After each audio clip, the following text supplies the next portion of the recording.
Well, folks, it's been yet another week in American politics, and that means it's time for another episode of Ben After Dark.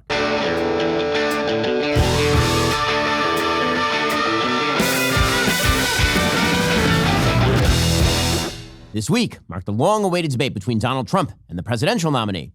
No, not that presidential nominee. That one died on stage. Inexplicably, however, he is still the president of the United States. I'm talking about the other one, the one they dumped in there last minute and then pretended was fetch and brat and vibes and cool. You think you just fell out of a coconut tree? Yeah, that one. Kamala Harris entered the race amid the wild cheers of the media and proceeded to do one interview in the first 50 or so days of the campaign. That interview lasted 16 minutes and involved 0 difficult questions. So this was an opportunity for Donald Trump to finally hold Kamala Harris accountable for her lies, her policy switches, and her record. So that didn't happen. It didn't happen in large part because the debate was not between Donald Trump and Kamala Harris. It was between Donald Trump and Kamala Harris and David Muir and Lindsey Davis, the supposed moderators. In a classic triple team assault, Trump found himself much like Leslie Nielsen in Naked Gun 2.5, wondering, where'd that hand come from? Well, I see a certain kitten still knows how to scratch. They fact-checked Trump multiple times. Most of the time they were wrong. They fact-checked Kamala 0 times. The format went something like this. Mr. President, when did you stop firing babies into the ocean via catapult?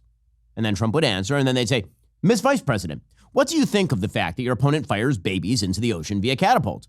They were so far up Kamala Harris's they were able to find polyps in her colon. They were the political version of the human centipede. Whatever you do, don't Google it. They essentially achieved oneness with Kamala Harris spiritually, much like Doug Emhoff once did with his family's nanny. I haven't seen anything so one-sided since my Chicago White Sox played another baseball team. This White Sox season is doing this to me. They let Kamala Harris just spew falsehoods like John Lovitz as Tommy Flanagan on SNL. I'm taking the 5th. No, I'm taking all 5 of them. Yeah, that's it, Ticket. Kamala casually placed Trump as the spearhead of Project 2025. That's been debunked. She repeated the falsehood that Trump said he'd unleash a bloodbath if he lost. That's not true. She used the Charlottesville hoax. That wasn't true either. She might as well have just said that the best friend on Wonder Years grew up to be Marilyn Manson because no one was going to step in to correct her. It's a little uncanny. She claimed her values have never changed, yet she has changed her positions more times than a desperate Katy Perry at the latest VMAs. Don't Google that one either. Katy, by the way, you're old now. Stop it. I mean singing. Anyway, Harris didn't perform particularly well. She just memorized some answers. She wasn't asked a difficult question. And just as importantly, Donald Trump was too distracted by the attack of the Democratic swarm to focus on her for longer than 5 seconds. He was basically Nicolas Cage in The Wicker Man. Not the beast! Ah! Open my eyes! My eyes! Ah! That movie will never stop being funny. Trump didn't really prep for the debate, and it kind of showed. She was wide open for attack on her economic record, her record on Afghanistan, her record on immigration, the fact that she shoved an old man's head under the water in the bathtub and drowned him in order to steal his nomination, and is still propping up his body in the Oval Office to avoid conviction. Instead, Donald Trump focused on cats and dogs. They're eating the dogs, the people that came in. They're eating the cats. They're eating the pets of the people that live there. That was pretty much the only viral clip of the evening. It did lead to some tremendous interneting. I was today years old, for example, when I learned that Trump's cadence matches the rhythm of the Peanuts theme song. They're eating the dogs, the people that came in. They're eating the cats. They're eating the pets of the people that live there. And of course, the kids are all dancing on TikTok. Eating the dogs, they're eating the cats. Eat the cat, eat the cat. They're eating the dogs, they're eating the cats. Eat the cat, eat the cat, eat the cat, eat the cat. Eat the cat, eat the cat, eat the cat. The only ones truly disturbed are the actual dogs. They're eating the dogs, the people that came in. They're eating the cats. They're eating... So, are Haitian migrants eating the pets in Springfield? Chief Wiggum took the call. Springfield Police, Chief Clancy Wiggum speaking. How can I help you? People are eating dogs? What do you mean, like hot dogs? Bottom line is that this was a blown opportunity to hold Kamala Harris accountable. But here's the amazing thing. Nothing will change. Legacy media have demonstrated once again that they are merely a physical extension of the Democratic Party. But you actually still don't know anything about Kamala Harris. And that's what needs to happen in order for her to swing voters. Sure, she can bait Donald Trump into talking about crowd size or 2020 electoral results. But let's be honest, even Rosie O'Donnell's character in the movie Riding the Bus with My Sister could do that. I put 7 red fishies inside of this can. Do you think they can swim in cola? That's a real movie that happened in real life, by the way. We still have no serious and lengthy one-on-one interview with Kamala Harris. We still have no answers as to why, over the past 4 years, she didn't make any of the changes she now says are necessary. She was right there. She could have done anything to stop what was happening today. She's the Eric to Biden's Lyle Menendez, now telling us how to save their parents. She was as much a border czar as Miss Cleo was a psychic. You understand what I'm saying to you? Yeah. You know what I'm talking about. And honestly, Miss Cleo's accent was probably more believable. So unless you really did fall out of a coconut tree, you saw this debate for precisely what it was. The mask-off moment for legacy media to show that they will do whatever it takes to put Kamala Harris in the White House. And that has been fact-checked. Folks, this election is enough to make you lose sleep, but you can't afford to lose sleep, which is why you need your Helix Sleep mattress. Now, here's the thing. I've had a Helix Sleep mattress for years. I used to have a much softer mattress. It was really bad. It would really hurt my back.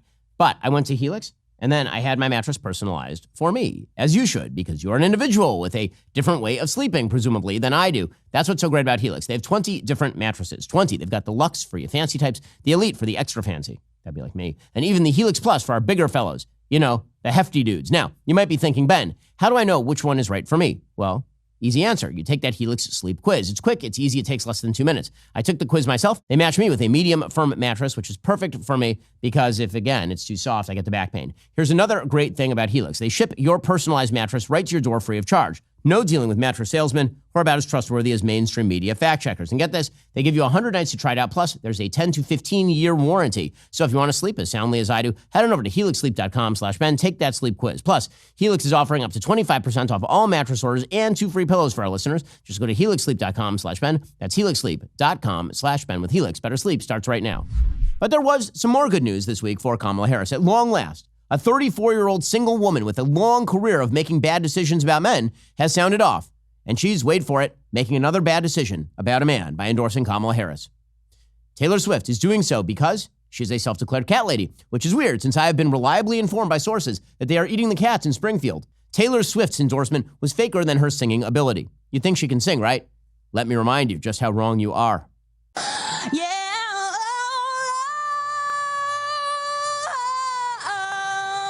Yeah, she can't dance either. Well, apparently this human, who cannot sing and cannot dance, and also is totally going to destroy Travis Kelce's life. Hell, she's already making him dress like an 80-year-old fisherman from Palm Beach. Well, she's endorsing Kamala. And she's doing so because she didn't want AI images of her endorsing Donald Trump to go viral. Sure. Guys, we found the one time Taylor Swift doesn't want to use digital manipulation to improve the product. But this is, in fact, huge news. I mean, she endorsed Joe Biden in 2020, so this came as a total shock to absolutely no one. The media couldn't be more excited if they were given tickets to the Eras tour. The media are calling this move by Tay-Tay brave. Yes, indeed, like storming Normandy or defending the geese in Springfield. Brave? To wait until there are less than 60 days left to say something about an upcoming election? To sit quietly until your party throws Joe Biden in a wood chipper and then immediately run to the microphones to endorse the team that put him in that wood chipper? To jump on a bandwagon fueled by brat energy that not only ran over your incumbent, but is already so full of elitists, they are figuring out how to build a Soho house inside of it. It would actually be brave to not say anything at this point. Her endorsement was as predictable as the ending of literally every Stephen King novel. Guys, it's true. Every ending is the same. The whole town gets set on fire. I'm sorry. Spoiler alert. In her statement, most likely written on a private jet that flies so much it would actually make Greta Thunberg shit her pants, Taylor mentioned Kamala's steady-handed leadership and Tim Walz's decades-long history with the LGBTQ+- community as her reasons to speak up. This from the same woman who waited until the year 2019 to release a gay rights song. It's bad, by the way.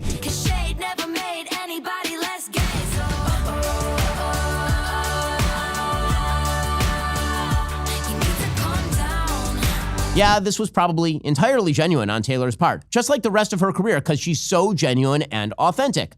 It definitely wasn't social pressure to be liked in Hollywood or marketing, or the fact that her friend Brittany Mahomes was basically medievally tortured because she double-tapped a post about keeping men out of women's sports. You want to hear brave?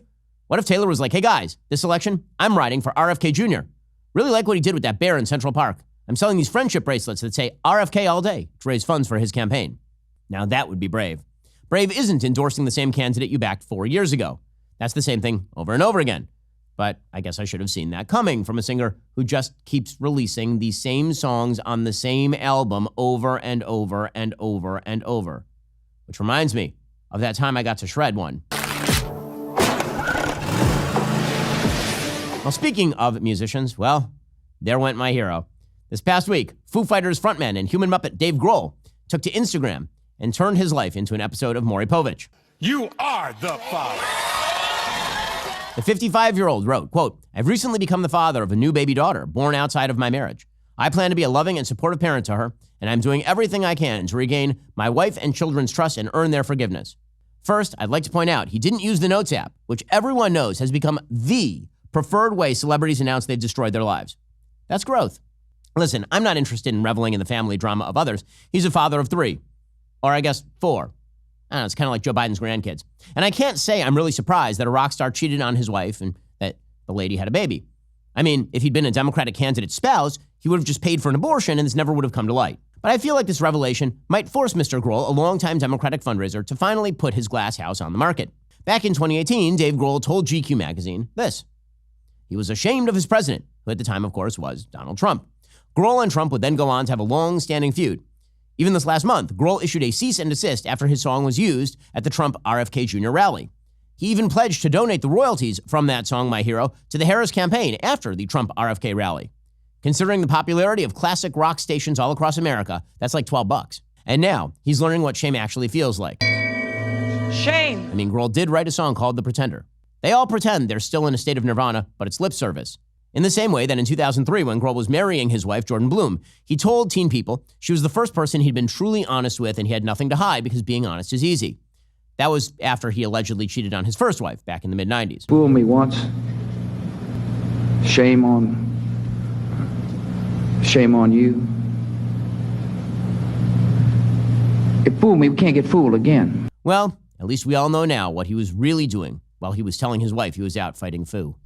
Kamala is just not capable of doing this job. But you need to be capable of doing your job, and that means staying healthy. You may have noticed that I'm moving all around the country these days. A lot going on. It's election season. When I fly this much, it's easy to get unhealthy, and this is why I try to, exercise, get enough sleep, eat well.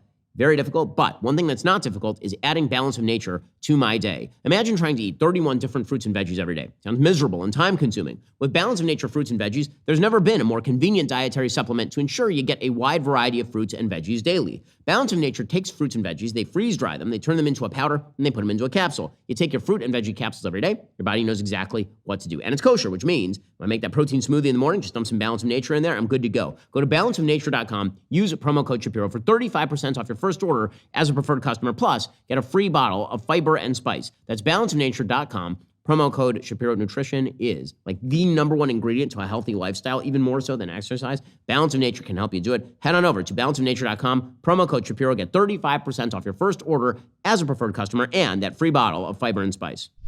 We also found out this week what the Harris campaign is truly about. We found out from, of all people, billionaire Shark Tank host Mark Cuban. We knew about vibes. We knew about brat energy. May I now introduce you to Hugability? All over the internet, desperate dorks and people who need more love from their parents were reposting a video of Kamala hugging one of her supporters and hysterically praising the act like she had balanced the budget, brokered peace in the Middle East, and beat Top Gun on the original Nintendo, which, by the way, is a game that it is not possible to beat. And if you did, the next day you were visited by someone from NORAD. Besides, we already had a president who loved giving hugs. He's dead and on vacation now. Now, the very important thing I told my daughter and granddaughters, no serious guys in their 30s. Okay.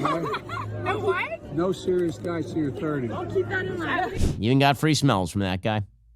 So in response to Cuban, I stated the obvious on X, posting that if you want your presidential candidate to hug you, you should seek psychological help. Because even if we were to write out a job description listing 20,000 skills the position of commander-in-chief requires, hugging people would not be something we threw out at 3 a.m. as a joke once the pizza ran out. If you need a hug, get a weighted blanket, you weirdo. Imagine looking at Vladimir Putin and thinking, you know what that guy needs? A hug. Somebody call up Mamala. So then Mark Cuban replied to me, quote, if you don't want a presidential candidate capable of hugging, please seek psychological help. Empathy and kindness are skills that are possessed by great leaders in 2024. This rather blows my mind. First, I didn't say I wanted a candidate incapable of hugs. I guess that would imply I was looking for someone without arms. Just a flesh wound. Or perhaps he is saying that on Shark Tank, when he's supposedly spending millions of his own dollars to invest in startup companies, he's just interested in compassion and warm embraces from the person pitching him. If that's true, I know a lot of painfully nice people who have unbelievably shitty ideas to sell him. I'm sure those Firefest guys gave great hugs. If this is so important to the Democrats, I know where they should be picking up their future leaders. I mean, honestly, they're probably there already. CuddleCon. And when Cuban owned the Dallas Mavericks, not as a minority owner, which he actually is now, back when he actually ran the team, did he draft his players because of their compassion? Did he ask scouts to ignore height and agility and report back to him about a prospect's ability to emote joy and unconditional love to strangers? Nope, of course he didn't. In fact, NBA players who emote joy and unconditional love to strangers end up with massive alimony bills.